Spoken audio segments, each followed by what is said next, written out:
Hi guys, welcome to Hope with Jonathan podcast. And on this podcast, we will share the patient's personal story with battling kidney disease, dialysis, transplant, and more. Guys, we'll also share stories of hope and encouragement for those that are in need of a living kidney donor. We will also advocate for them, a living donor, to step forward to give them the miracle gift of life of transplant. Guys, based upon my personal near-death experience with kidney disease, I started this streaming show called Hope with Jonathan, and also this podcast, Hope with Jonathan Podcast. Guys, if you want to hear more stories like this, please stay tuned.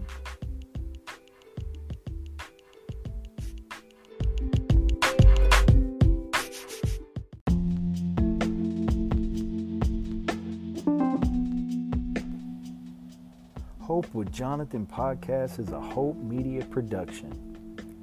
Never let hope become a memory. Hope with Jonathan podcast is a Hope Media production.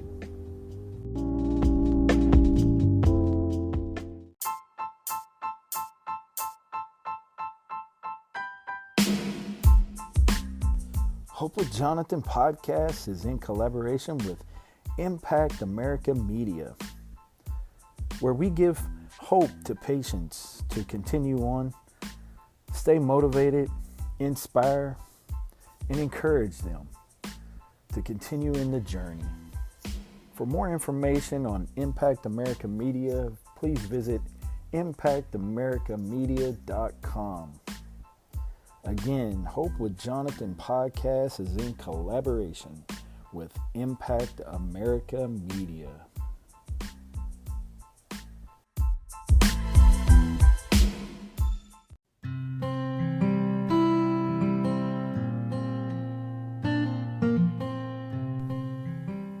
Hey guys, this is Jonathan, the host of the Hope with Jonathan podcast.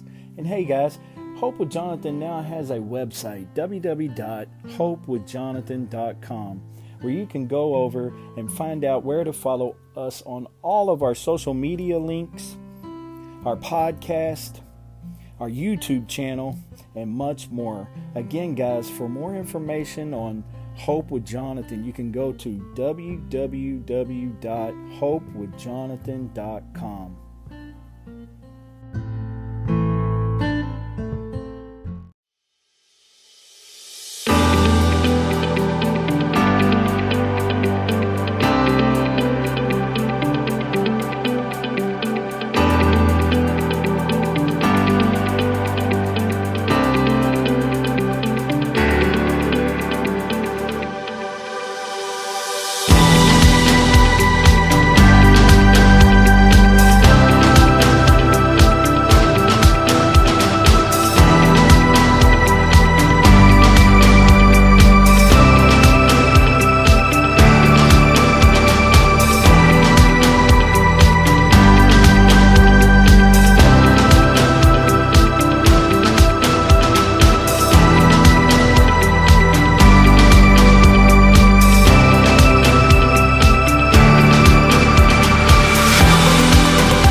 Hey guys, welcome back to the Hope with Jonathan podcast, and I'm your host, Jonathan Traylor. Hey guys, on this week's episode of Hope with Jonathan podcast, we have kidney warrior Hadassah McDonald. Hadassah has an incredible, extraordinary story with battling kidney disease, doing dialysis, and her husband helps her do her home hemodialysis. He's actually a dialysis technician, and they've got an incredible story of him being her caretaker and helping her with the dialysis treatment at home. And she's just an incredible warrior. Got a awesome spirit, great attitude, great story, and had her on a while back. And you guys can definitely go back and and watch this live interview if you'd like to, right over on our YouTube channel at Hope with Jonathan. And if you guys haven't already been over to subscribe, please go over and subscribe to our YouTube channel. It would definitely help us out a whole lot, and we would definitely appreciate it. Definitely appreciate everyone's support for Hope with Jonathan podcast. And guys, listen, I'm not going to hold you long. I'm going to let you guys go ahead and roll into this interview. Again, we're featuring Warrior Hadassah McDonald. And man, what an incredible kidney warrior. Just awesome. She's an advocate, and she has an incredible spirit. So you guys are going to enjoy this podcast, and hope you guys will enjoy this and share it with all your family and friends. And let's get this out there. Let's get this out there to the masses and let people know about Hadassah's story. So again, guys, definitely appreciate all the support for Hope with Jonathan. Go check out our website at www.hopewithjonathan.com. You can follow us on all social media platforms, and definitely go subscribe to our YouTube channel. You can listen to our podcast straight from that website. You can find out a little bit more about these warriors that are in need over there. I have some warriors on my website that need a kidney, that are searching for a donor, so we're trying to help them out with their donor search. Also, if you're interested at all, you can definitely support us by purchasing some merch to help us out, to help benefit us to continue to do what we're doing with Hope with Jonathan, and spread awareness for kidney disease and spread warrior stories and giving them hope. And it would be much appreciated. Definitely help us cover some costs and things like that. But hey, guys, again, definitely appreciate your support for the podcast. Definitely appreciate your support for the live show of Hope with Jonathan. And hope you guys are enjoying these podcasts. A lot of work goes into these. A lot of people don't realize all the work that entails to do all these interviews, with the graphics work and the taking the time to share it across social media. And it's definitely a labor of love, and we definitely appreciate it. So I get a lot of great feedback from you guys, and as long as you guys are always giving back feedback and let me know that you like what I'm doing, and you guys do that. As long as you guys are reciprocating the same love to me, I'm going to continue to do these podcasts. And man, I'm really in awe at times with the support that I've gotten for the podcast and Hope with Jonathan. But hey, guys, again, we're going to feature this warrior, Hadassah McDonald. It's an incredible story, guys, so get ready, guys. Again, take care of yourself out there. Definitely keep yourself mindful of the COVID. Take care of yourself, stay safe, spread love, and remember to take care of your kidneys. God bless. This is Jonathan.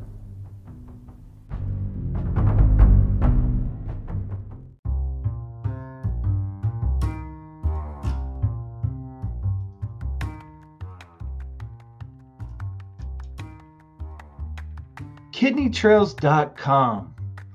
Kidney Trails is an organization that is dedicated to helping those that may be facing kidney disease by education, inspiration, and motivation, by bringing real-life experience from those that have traveled the road of kidney disease, and also information from the medical professionals to help you on your journey. Guys, Kidney Trails offers blog writings from many different writers and authors who give an aspect and real life experiences with battling kidney disease, dialysis, transplant, and more. Guys, KidneyTrails.com has videos. They also offer a podcast called the Kidney Trails Podcast. And soon to be released, a comic book is coming out. Guys, for more information on this, go to www.kidneytrails.com.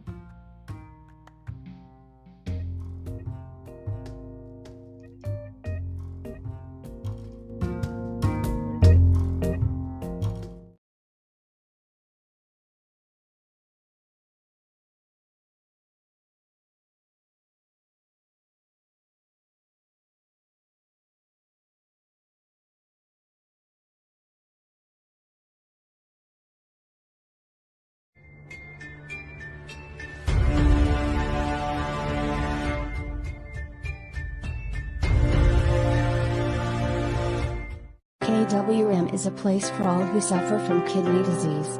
No matter what stage you're at in your journey, we are here for you. KWM is a platform for kidney warriors to tell their personal story. KWM offers many ways to tell your story. Our Warriors Wall is a platform in which we allow the warrior to tell their story in a short blog format. Our Warrior Stories, we take your story and we place it on video, with voiceover telling your story. Do you have a message for all kidney warriors? We can give you a message of hope. You come on camera and speak your message of hope to other kidney warriors. Our final conversation starter is our line of Kidney Warrior merchandise. Go to www.kidneywarriormerch.com. KWM. Starting conversations. Be strong.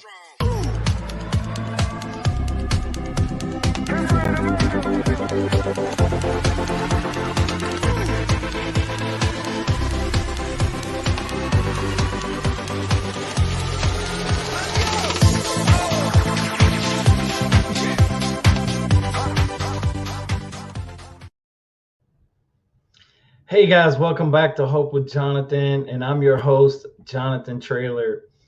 Hey guys, I want to send a shout out to everybody that's going to watch this show tonight, all of our supporters and subscribers, everyone who's subscribed to Hope with Jonathan here in the last few weeks. You guys have been amazing, so thank you very much. And if you haven't been able to go over yet, when you're watching by YouTube, please, guys, if you would, please click the subscribe button, guys, please. I really, really, really would appreciate it. Your support means so much to these kidney warriors who are sharing their stories, their kidney warrior stories, and your support just is so invaluable. I'm telling you, we can't do Hope with Jonathan without our supporters. So we definitely want to send a huge shout out to you guys and all of our subscribers, all of our sponsors, everyone who's involved. Really, really appreciate it. And guys, tonight we have an amazing guest. Awesome. She's got an amazing story, guys.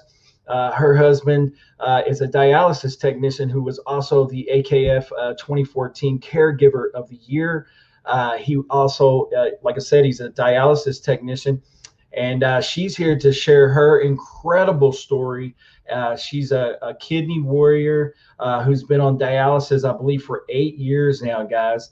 Also an active advocate. And I'm going to let her go ahead and talk about that, what she's doing with her part in advocacy. She's also sharing her story by way of blog. And I will include the links to the video. There's a YouTube video regarding her husband.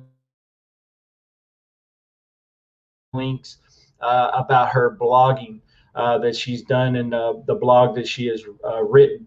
But guys, Hadassah McDonald is our guest tonight. And this is going to be an awesome show, guys. If you would, please share this. Send this out to the masses. If you're watching by Facebook, over at Hope with Jonathan, you can share this. Just click on that share button and share it with everybody, all your friends and family. It would be much appreciated. But hey, guys, again, want to go ahead and bring on our very, very special guest tonight, Hadassah McDonald. Get ready, guys. Here she comes.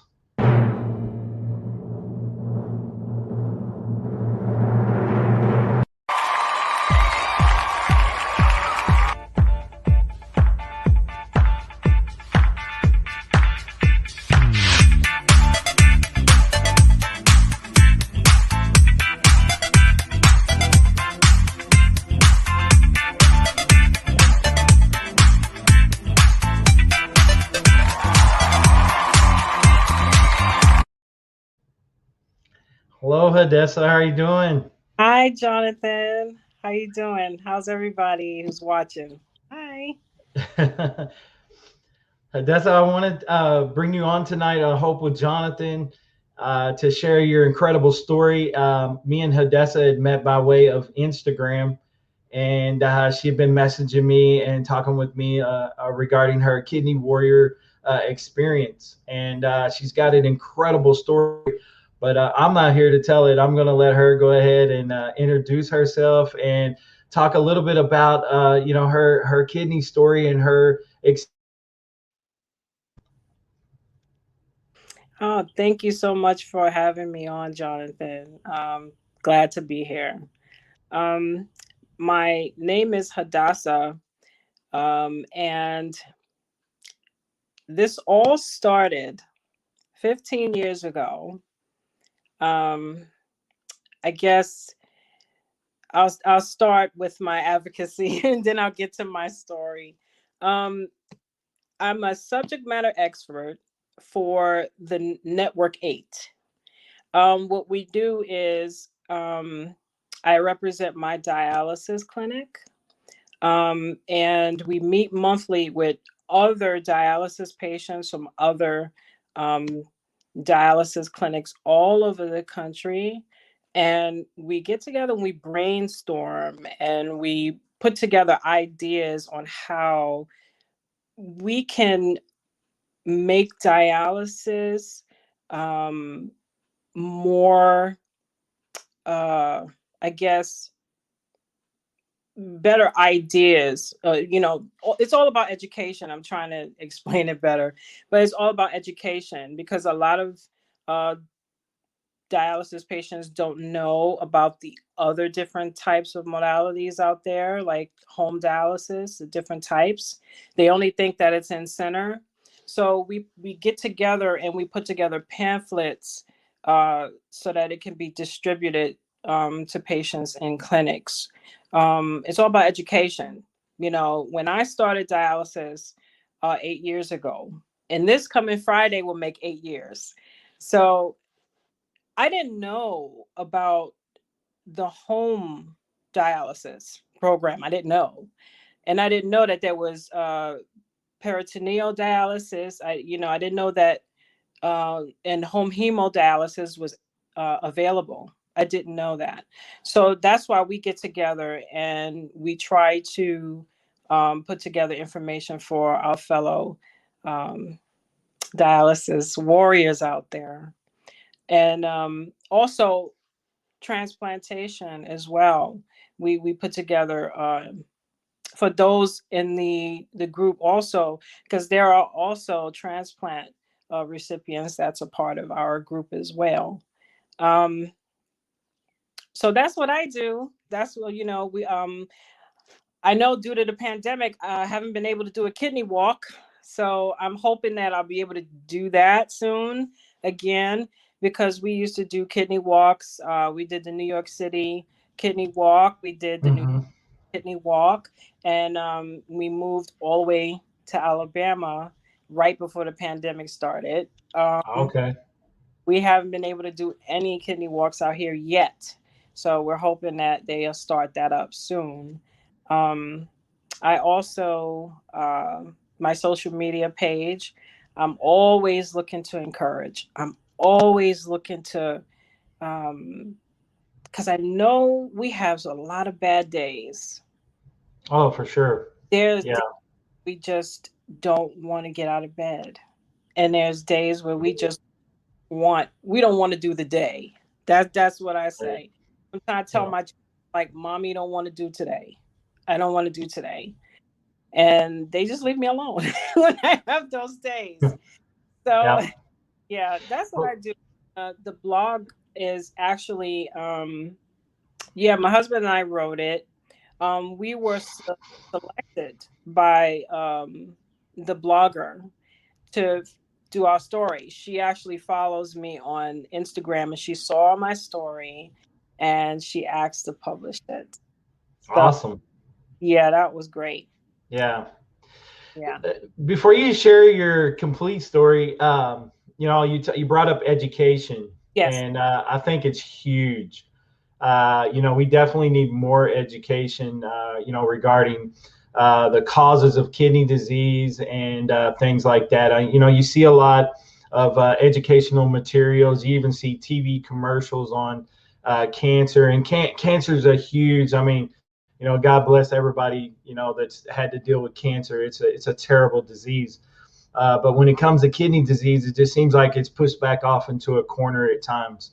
And I think we definitely need more informative education, especially in the world of type 2 diabetes and hypertension.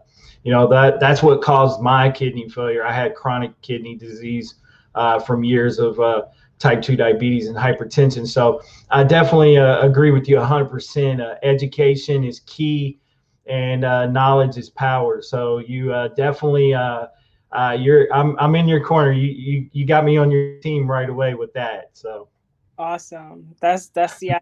That's why we do what we do, Jonathan. We want to educate all kidney warriors, whether you're in center, home dialysis, or transplant. We're all in this together. We're all dealing with, that's everything that comes with kidney disease. It's not easy, and like you said,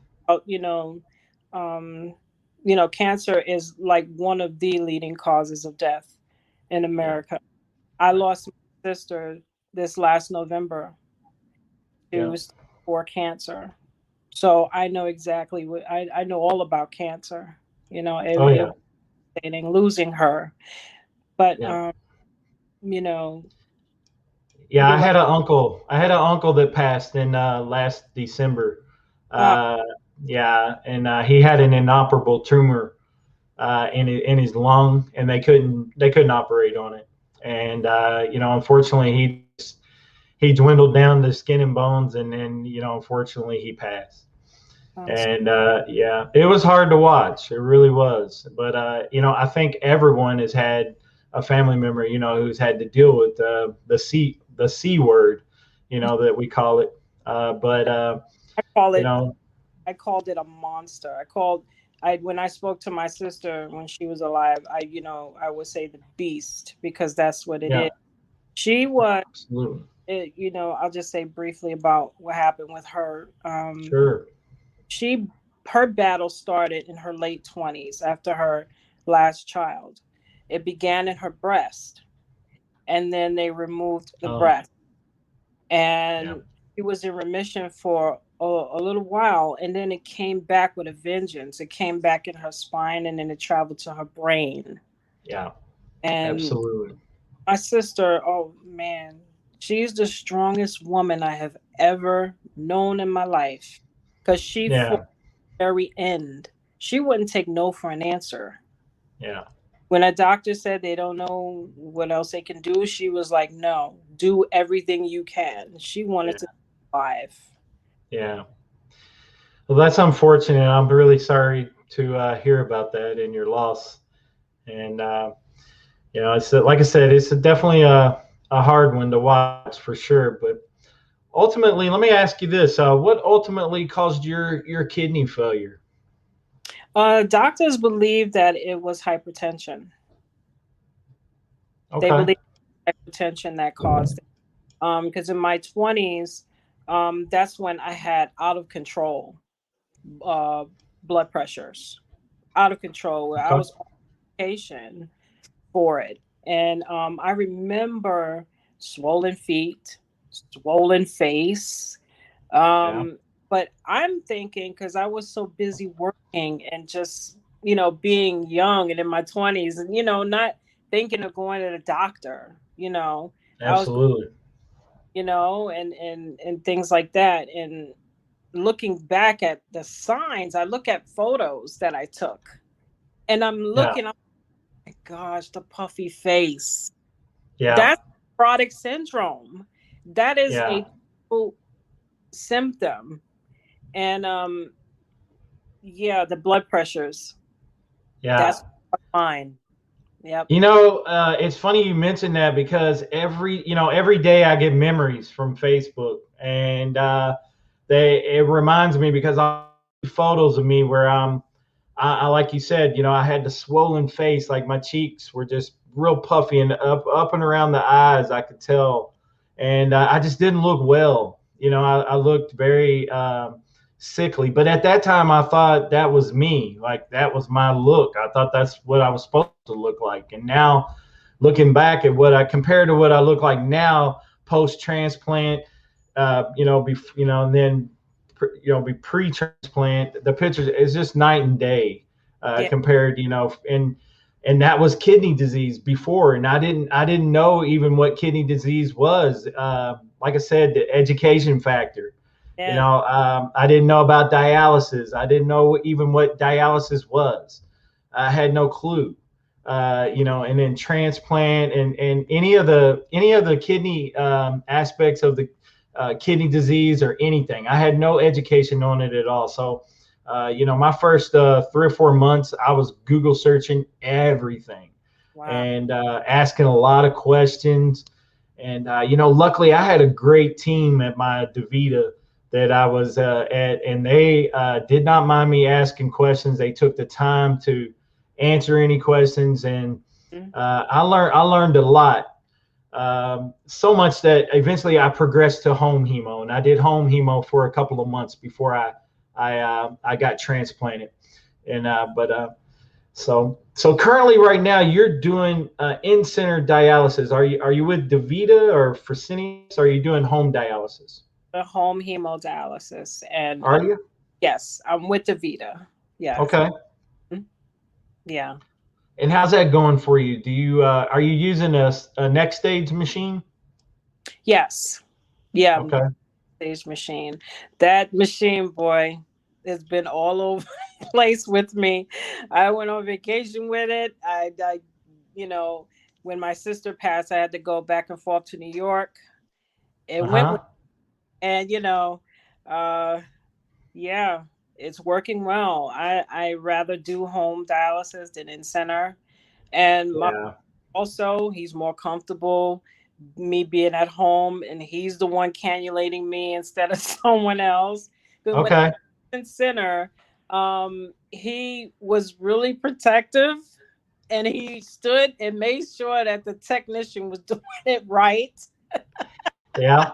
Because technician, so he's also with DaVita. So they see him as a teammate. They're like, "Hey, teammate," so yeah. cool. I mean, he's your husband, so for sure he was wanting to protect you, and I'd understand that completely. Yeah. But my wife was my caretaker, and funny thing was they had given me some pamphlets, and a nephrologist had came by to do her rounds, and she said, "Hey, I think you'd be a good candidate for home hemodialysis. Would you consider it?" And I said, "Sure," and they gave me a pamphlet, and I came home and I watched some YouTube videos. Mm-hmm. And I showed them to my wife, and she's like, "Yeah, I think I could help you. I really think I could learn it." And so we signed up. We went in. I think we did training for about 3 to 4 weeks. And, this is crazy, but they literally had her sticking me by like the third day. They showed her a couple of times, and then I guess they wanted to give her more of a hands-on feeling of what she was going to be doing. And so by like the third day, she was actually sticking me, and they had tried to develop here. My fistula is on my left wrist here. They did buttonholes. So I don't know if you have buttonholes or if you're just doing sharps and sticking with sharps like that, or. I have a AV graft. Oh, you have a graft. Okay. Yeah. And we use the 15-inch needle. Oh, okay. Yep. Yeah. Yeah. All right. Yeah. So the whole experience of if you had to compare it from in-center to home hemo, you say you would definitely do home dialysis. Why would you say that? Being that I've actually did all three modalities. Oh, okay. I did in center. I did peritoneal dialysis too. Okay.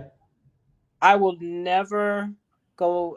I know I can't go back to PD, but if I had the choice to, I wouldn't, because it just wasn't for me. I developed 3 hernias from it. And I gained 30 pounds from it because dextrose, it's a lot of sugar in it, and it just gained weight. And I just couldn't sleep at night. It really blew my belly up really big. The drain, murder. It was murder for me. Like I was Yeah. literally crying at night in the middle of the night. So this wasn't for me. I know I've met other patients who have been doing PD for years, and it works for them. Yeah. And I was glad to hear that. It just wasn't Yeah. for me. But home hemodialysis is definitely for me. Yeah. Yeah, I started getting depressed in center with the locked into the schedule. I was on TTS, and once it dawned on me that this was like this was going to be like my life, and this was what I had to do, type of thing. I started getting kind of depressed, having to go in there, especially on my Saturdays, because I was locked into that, like that chair time. I mean, literally to get into that chair time from the hospital, it was a fight. Wow. And I finally got my chair time, and they finally let me leave the hospital. But it got to a point that it was like, man, I don't like this type of thing. I don't like this schedule. I feel like I'm almost institutionalized type feeling, And when they offered me the home hemo, I was like, man, I think this is a way out for me, more liberating. And I felt like I was going to be able to do dialysis on my own schedule versus what they had me set up for. Yeah. And I got my Saturdays back, so I was able to do dialysis Monday through Friday, because I did 5 treatments during the week, and I did those Monday through Friday. Then Saturday and Sunday were my off days. I do at home. I do 4 days a week. Okay. For 3 hours, I do it. So Yeah. like How many bags are you on?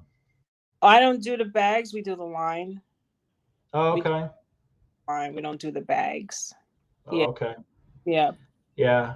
Well, I had bags, so I had boxes of dialysate everywhere. I think my first delivery was like a 70. I think I had like 74 boxes of first delivery I had, and Monthly delivery or every 2 weeks? it was every 2 weeks. Okay. And but they, I had 5 bags, so every treatment was 5 bags. So I had 4 at the top and then 1 on the warmer. And like I said, I had boxes in here in the living room. I had boxes in the closet. We had a closet that we used for like all of our sheets and blankets and stuff. And I had to take over that whole closet. We had to figure out what to do with all that. I took over that whole closet. Well, closet is my supply closet. Like all my supplies is in there. We have too, like as a backup. So we have dialysis, we have the bags, and we have the bag for the chassis. I don't know what it's called. My husband, he knows. Yeah, we have those boxes too. So we have a lot of supplies here.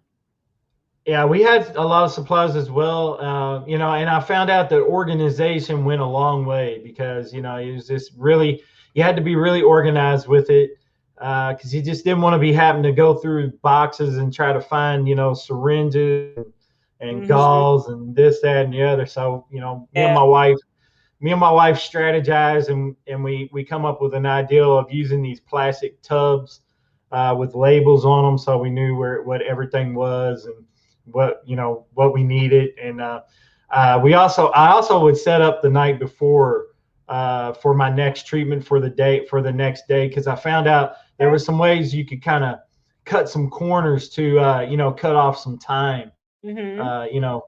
So yeah, I don't know if you and your husband, I don't know how long it takes for you guys to like prep the machine and all that stuff, because that seemed like it took most of the time before you even got into treatment, was having to kind of prime the machine and things like that. Well, being that we do the line, my husband, he preps the treatment the night before so it can run, because when you do the line, it takes, I think, like 3 hours for it to through. As far as the actual machine, the dialysis machine, I do that sometimes. Like if he's running late from work, I'll put Yeah. on, that only takes 22 minutes. But Yeah. bottom part, the chassis, yeah, that he does that overnight. Yeah. Yeah. I was the one in charge of hanging the bags because bags were quite heavy. Because in the box when they would come in, there was only like 2 in the box, and I don't know, they weighed probably, I would guess, around 30 to 35 pounds, which I mean, for most common people that are pretty strong, they can lift that. But when you're on a dialysis and Yeah. a kidney patient, sometimes 30 pounds, it seems like 100 pounds. Because it's just you just don't have the strength that you normally had.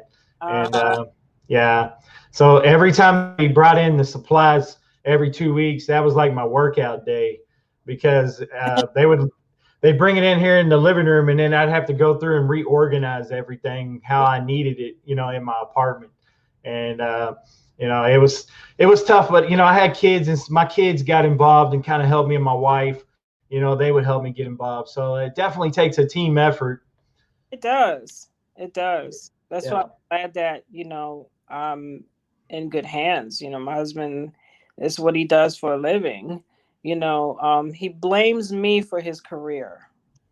So that's he blames me Well, because I'm, my nurse was the one that convinced him to become a part of the team, and she saw that he was such a good cannulator, and he knew how to operate the machines, and he was just so yeah, when he was yeah, cannulating, like he makes it an art. That's how he, yeah, like he takes his time when he cannulates me. He doesn't rush, yeah, sure that plus he doesn't want to hurt me.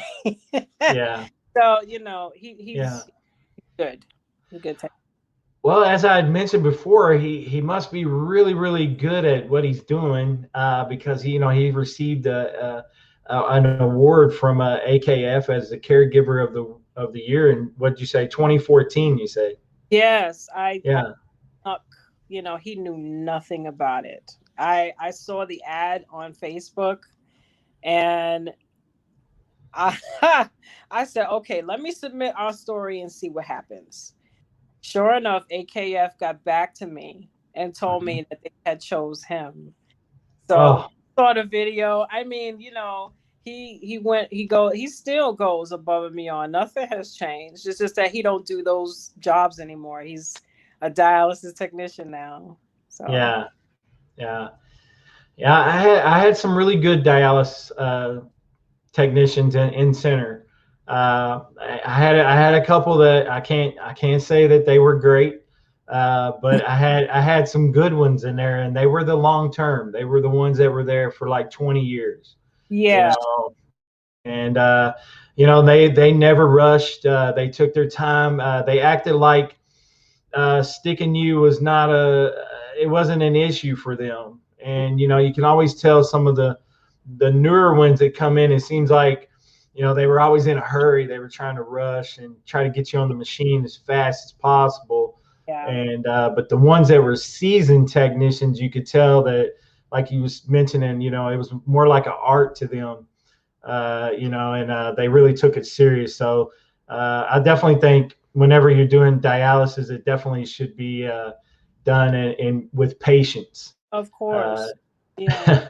you And know, patients, we can tell who actually cares about their job and actually hmm us as patients than those who are in it for a paycheck. We know that. Oh, I'm telling you, I've ran into a few throughout my years, very few. The most I've had nurses and technicians, they are the best. They were the best, you yeah, know. But there were a few, and everyone knew that I was the type of patient that came in. I made everybody laugh. I was really in high spirits, and but when they saw me pissed off, they knew that something was wrong. You yeah, know, literally, yeah, you yeah, know, tell one yeah, technician to get off me, don't touch me. I yeah, literally go that far, because I'm like, this is my lifeline. Okay, you screw it up, I'm gonna have to go through another surgery. Yeah. Okay, just get the clock out of a job. This is my Yeah. life. So I had to really tell them all. Yeah.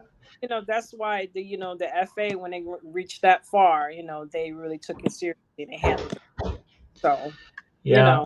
I dealt with infiltration and things like that with different ones that they would miss either the venous or and they would kind of play the violin deal where they were looking for and I had experiences where I just would literally tell them, say nope, because they would try to stick me again, and I say nope, you got to go get somebody else, because yeah, because the infiltration is not fun. I mean, you get bruising and the swelling of the arm, and I mean, the only thing they can do is tell you to put ice on it, and then you come back and it looks like you've been in a fight in a boxing match with somebody, and it's not fun. It's not a fun experience, and they get to go home at night and not deal with that, but then you got to come back and deal with that, and then come back in a couple of days and get treatment again.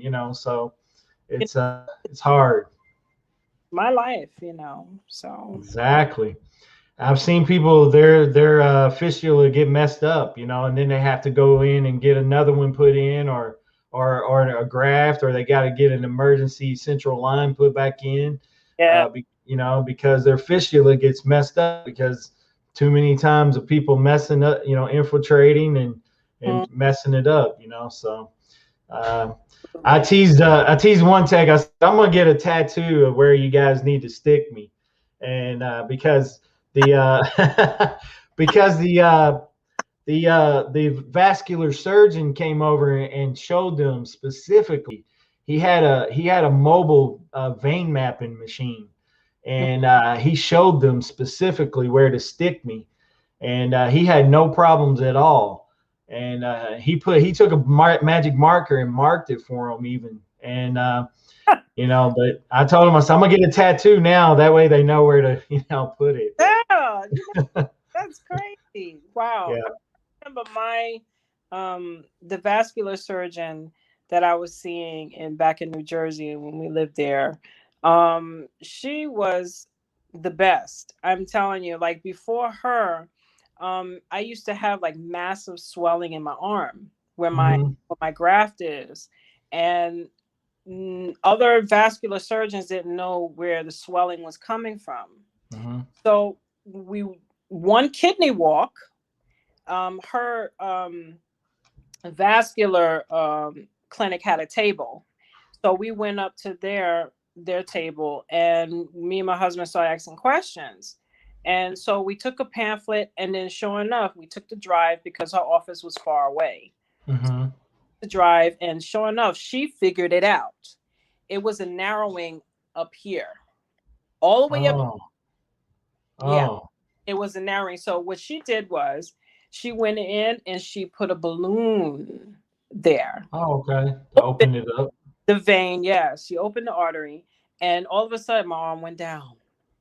Oh. Went down, and I was praising. I was not praising her because I don't praise no man, but thank her.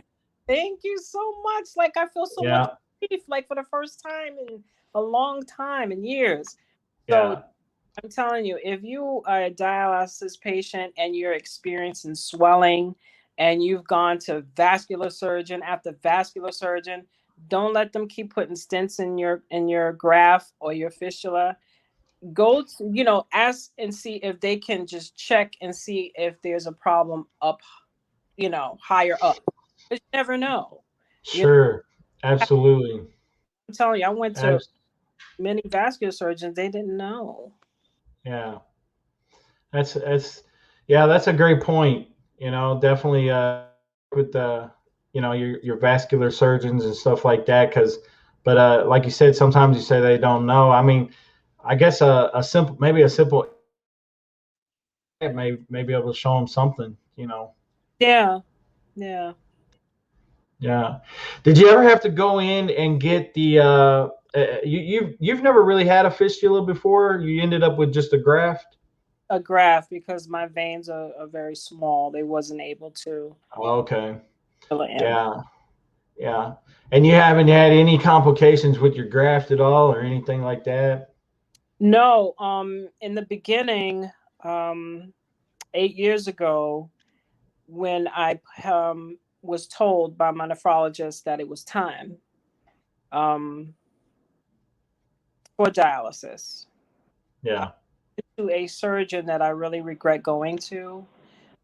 He put the graft in my upper arm, and where he put it is like under my arm.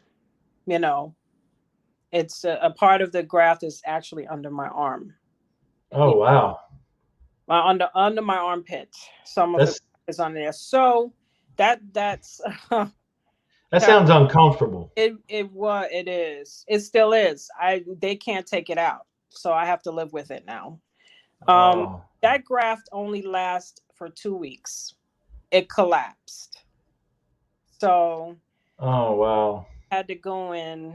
I had to, and this time, this last surgeon, the second surgeon did a great job. He put a great graft in my lower arm, the same Yeah. arm. So Yeah. it's been working ever since. So talk a little bit about what happened whenever you eventually experienced kidney failure. I read a little bit about your story that it was because of a pregnancy. Yeah, it was not well because of the pregnancy. I found out I had kidney disease. Right. We took a pregnancy test, and this was April of 2006 is when we found out that we were pregnant, and also that my kidneys were failing at the same time. So it was like a bittersweet moment. One moment you're being told you're having a baby, which is supposed to be the most happiest thing. Um, and then you're told that you have dangerous amounts of protein in your urine, and that's signs of kidney failure.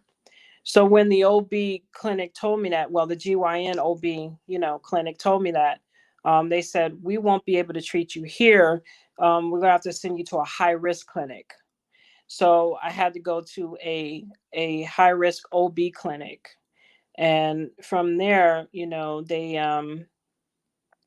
had me. I think they were waiting to give me a biopsy, a renal biopsy. So that June of 2006, I had a renal biopsy done. No anesthesia, no anesthesia. So I literally know what it's like to get stabbed in the back. Okay. It was very painful. At this time, I believe I was 8 weeks pregnant.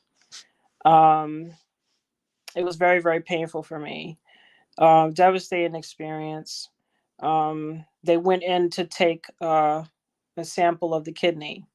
So when the results of that kidney biopsy showed that I have FSGS, nephrotic syndrome. So from then on, they were treating me as best they could. I had a great nephrology team. I had a great team of OB doctors.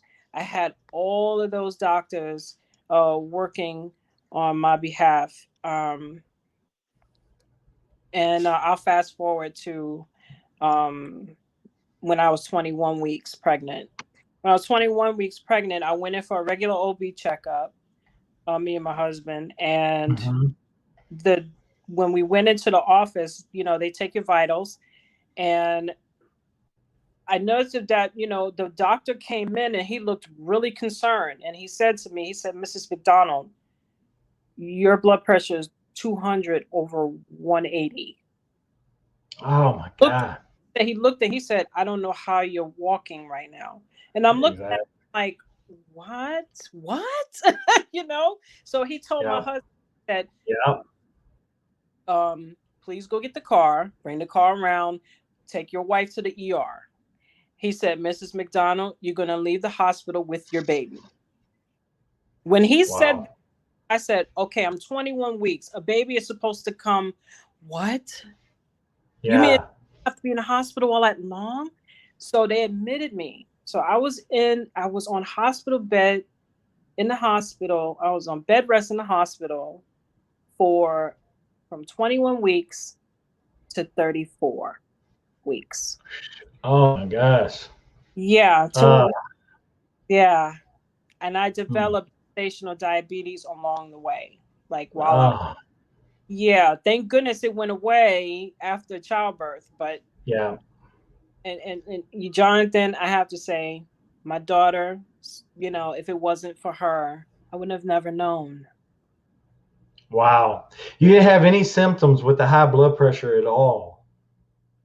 That day, when I went to, no, I didn't have, that's why I looked at the doctor like, what do you mean my blood pressure is 200 over 180?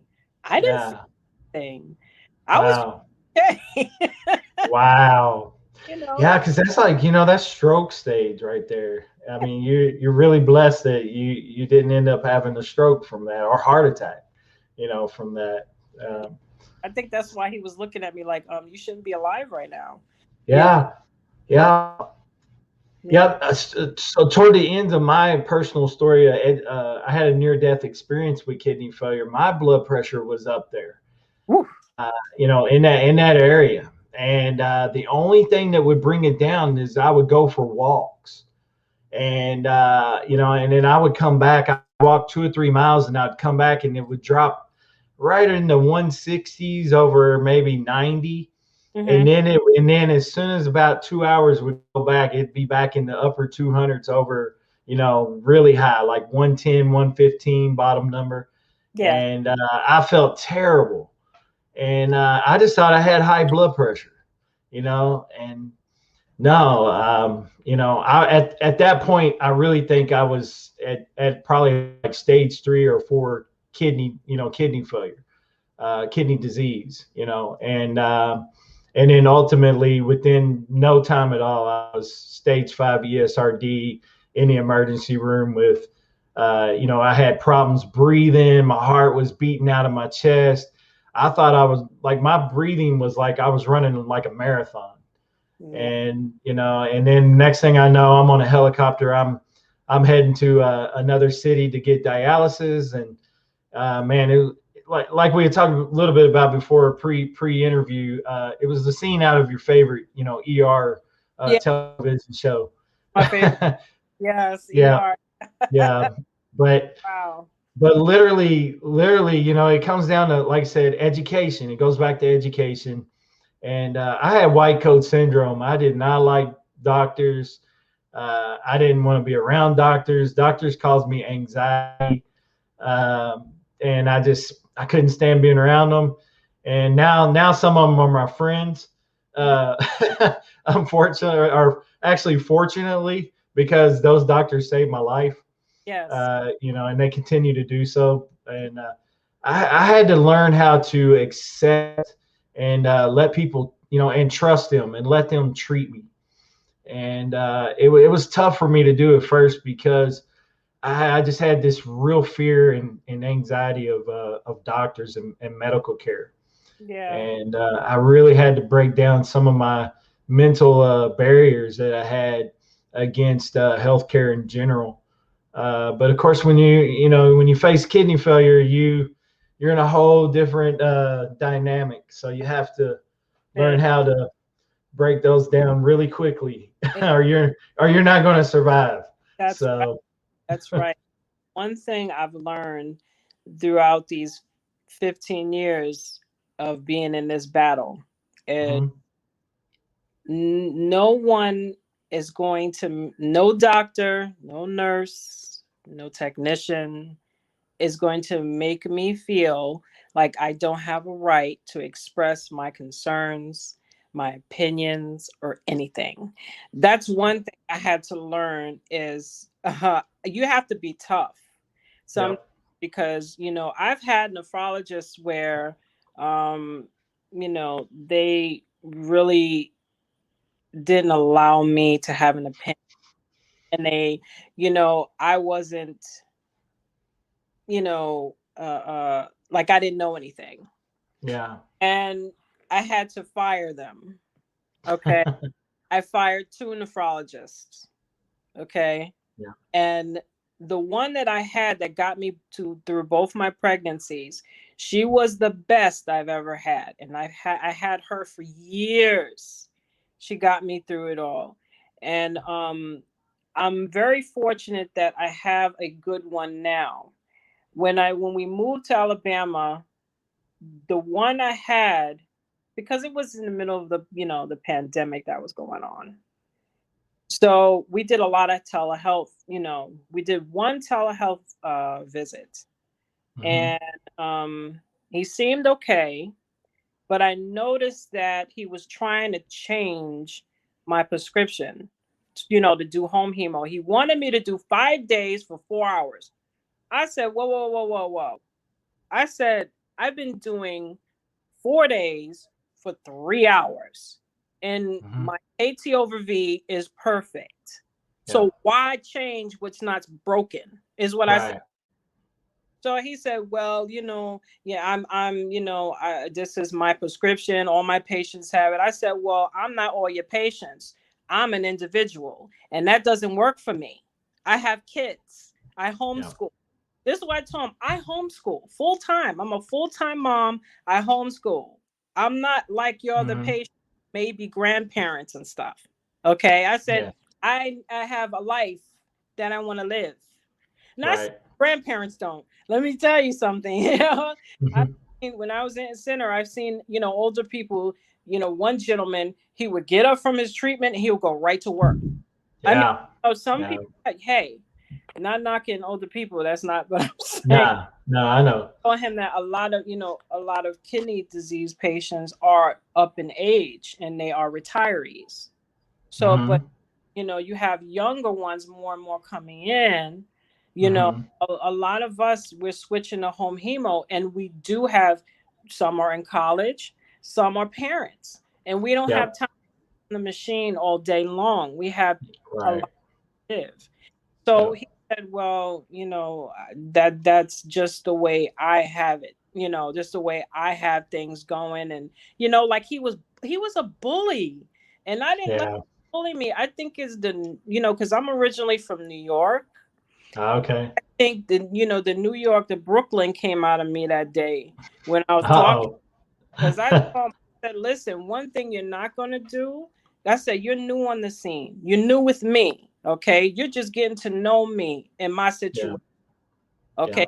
Have a problem, call my former nephrologist, because she said, if you have any problems, have your doctor call me. That's what she said. Yeah. So I told him, I said, call her. And she don't need to change the prescription.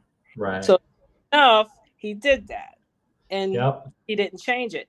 Don't let no doctor bully you. Right. You know your body. You know what's best for you. It is not absolutely. It's their job to listen to you and your concerns. I told him to work for me. Yeah. I told him. Yep. It's becoming to be like an old cliche now, because I hear it everywhere. But you are your own best advocate for sure. Right. And like you said, you know your body best, because you're living in your body, so you know your body, and and like you said, your numbers, your labs look good, so why change it? So so I'm right. My dietitian, she calls me and she says, wow, your labs are right there. She tells me my labs are great. So I'm obviously, I'm doing what I'm supposed to do. I eat right, and I'm doing what I do. I do it. So that's what we need to do. And also, my prayer life is the biggest part. My faith is the biggest part of my life. Absolutely. I'm a man of faith as well, and I know without a doubt, without the prayers of my family members and friends, I wouldn't be sitting here right now. So I definitely believe in the power of prayer. Definitely. Yeah, I pray every day. I don't let my feet touch the ground without praying, to Yeah. to Father, my Abba Yah, Yeah. So I got you. Yes. Yes, Yeah. I totally understand. So why don't you talk a little bit about your support and where you get your support from, and why it's so crucial when you're fighting a chronic illness like kidney disease? Well, first of all, I get support from my husband, my children, Mhm.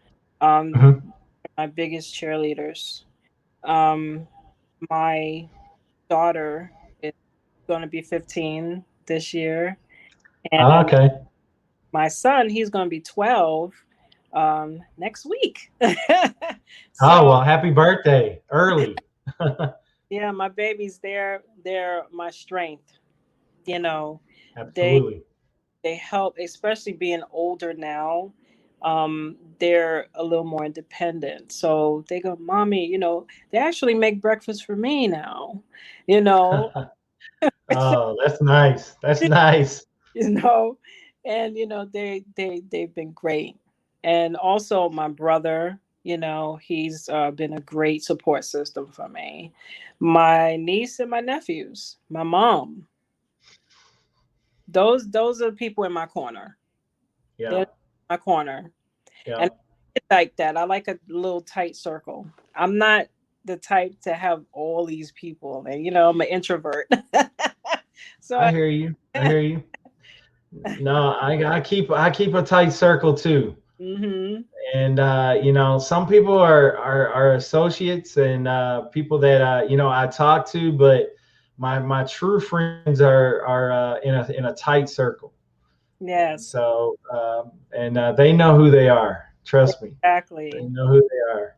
And those are the special ones in your life that you look for in times of trouble, and when they're the ones that are around. Those are your true friends, the ones that are around when things aren't looking good, and things are bad, and you're going through an issue in life.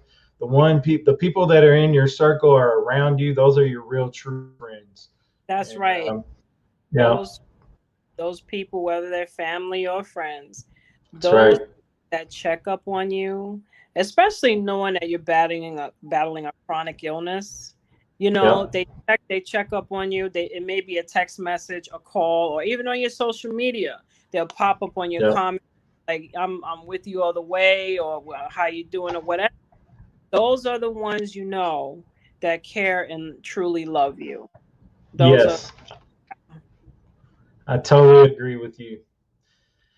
Well, this has been an awesome interview, and I kind of feel like if we kept talking, we could go another hour or so because we just keep talking about great stuff and good information. But where can people find you if they want to connect with you? You can find me on Instagram. Follow me on Instagram at Hattie_Warrior4. You can Okay. yeah, send me a request. All right. All right. Yeah, and I'll leave that in the links below on the YouTube video for people to if they want to reach out to you. That'll be And yeah. But man, your story is so amazing. I kind of feel like at some point we may have to bring you back on and do a part two. I would love to. Uh, so you've got an incredible story, and I love your positive outlook on life and the whole experience. And it's been a pleasure to have you on the show. We've had a lot of people chime in. I want to send a special thank you to all of our guests that have joined us and commented. There's been a lot of people commenting on the show. I've tried to add those as they've been coming in. But we definitely appreciate everyone. And if you get a chance to, please hit that subscribe button over here on YouTube. That definitely helps us out, to further get out some education and share these kidney warrior stories. But again, guys, I really appreciate you tuning in to Hope with Jonathan. I'm going to give you a real quick opportunity before we close out the show. Send a shout out to anybody that you want to send a shout out to. I want to send a shout out first of all to my Elohim. If it wasn't for him, I would not be alive today. That's first and foremost. Second, All right. my you are. I love you. Thank you for standing by my side through all of this, and my two children, Tiana and Xavier. Love you guys. All right, that's awesome. Awesome. Well, hey guys, this has been another show with Hope with Jonathan. I hope you guys will continue to tune in. And again, we definitely want to spend a special shout out to Hadassah McDonald for coming on. Just a wonderful guest, awesome story. So, guys, this will be on YouTube. You'll be able to go back and check this out and watch it on the replay as many times as you want. And share the link with your friends and family members. And again, guys, I'll include those links for the video for the AKF recipient for the caregiver of the year 2014. I'll include that link and also the blog in there as well if you guys want to connect and read that as well. But again, guys, been another show with Hope with John, and we're going to go ahead and sign out. I want you guys to stay safe out there. Remember, continue to be vigilant of the COVID. The cases are still rising, so be careful. Just be mindful of what you're doing. Use hand sanitizers, mask, all that. Good common sense goes a long way. And also, guys, I just want you guys to know that you need to love on everybody. Stay safe out there. God bless. Take care of your kidneys. God bless, guys.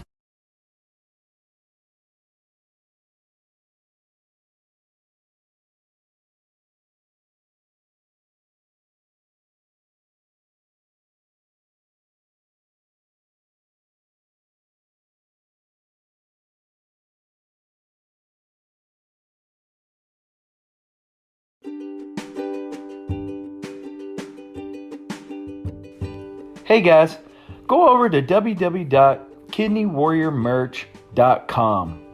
Submit your story today and get a shot at being the Warrior of the Month. If you're selected as the Warrior of the Month, you'll get a chance to interview with Hope with Jonathan podcast. Whether you're a kidney warrior, kidney dialysis patient, or even a kidney transplant patient, or maybe you've just been diagnosed with kidney disease, go over to www.kidneywarriormerch.com and submit your story today. Kidney Warrior Merch is a supporter of Hope with Jonathan podcast. Again, guys, that's www.kidneywarriormerch.com.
Hey guys, welcome to Hope with Jonathan podcast.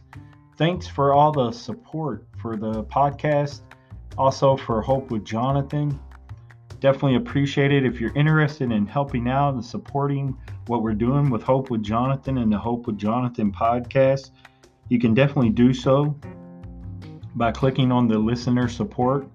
Also, you can find us on social media at Facebook, Instagram, Twitter, We're also on YouTube, and you can find us also on TikTok.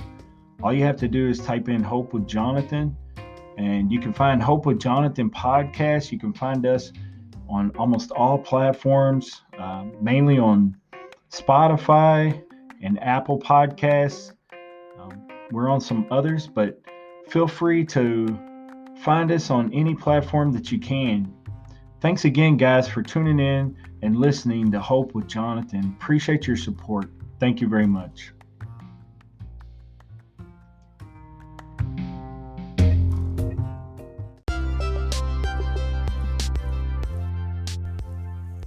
Hey guys, thanks again for tuning in to the audio podcast, and appreciate it. And I hope you guys enjoyed this interview with Hadassah McDonald. It's amazing, incredible story, and she's a great kidney warrior. Really enjoyed my interview with Hadassah. But hey guys, again, for more information on Hope with Jonathan, go check out our website. Again, you can stream the podcast, listen to the podcast, watch live interviews. Help us out, help support Hope with Jonathan by purchasing merch. You can actually donate right there on the website if you want to help us out. Every little bit helps. And again, guys, really appreciate all the support over at the YouTube channel. YouTube is just a great platform for us to stream everything too. Facebook is great too. We do that there.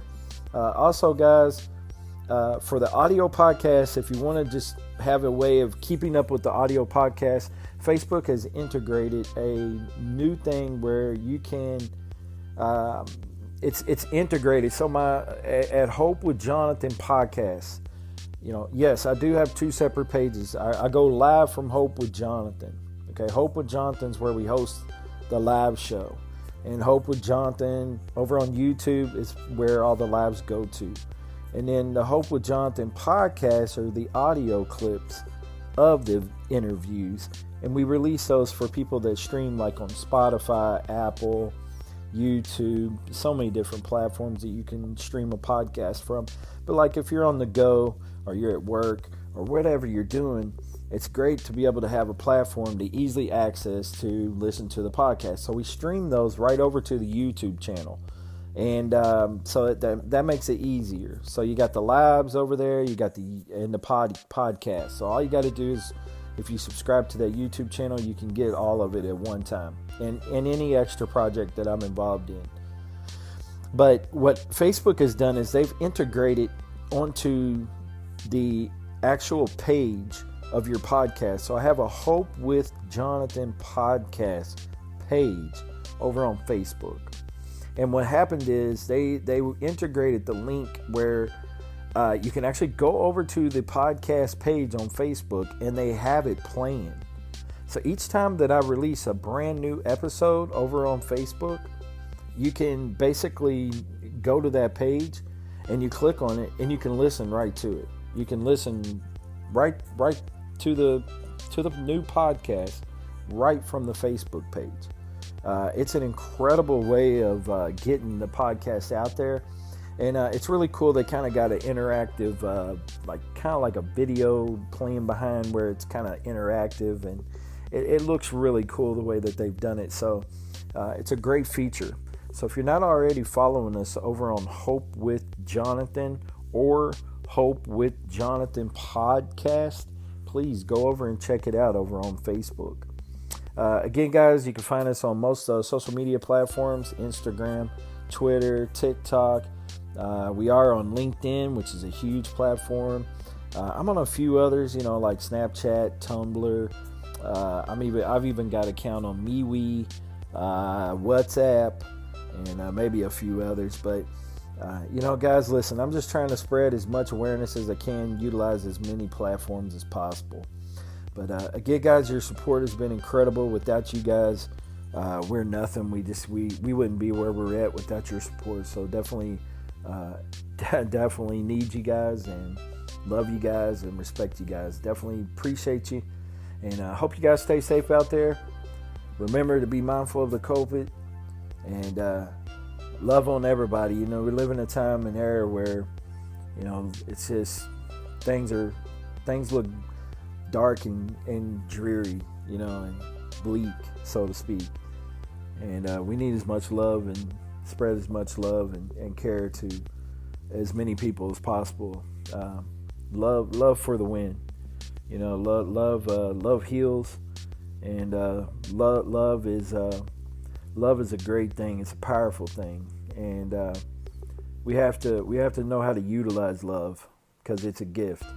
And so we definitely want to share love with everyone, and especially those that are hurting out there, that are in need, whether it be in need of an organ or just in need of somebody, and somebody to tell them that they love them. There's a lot of lonely people out there, a lot of people hurting, so definitely need to spread as much love as possible. But again, guys, stay safe out there, and God bless you. This is Jonathan. Take care.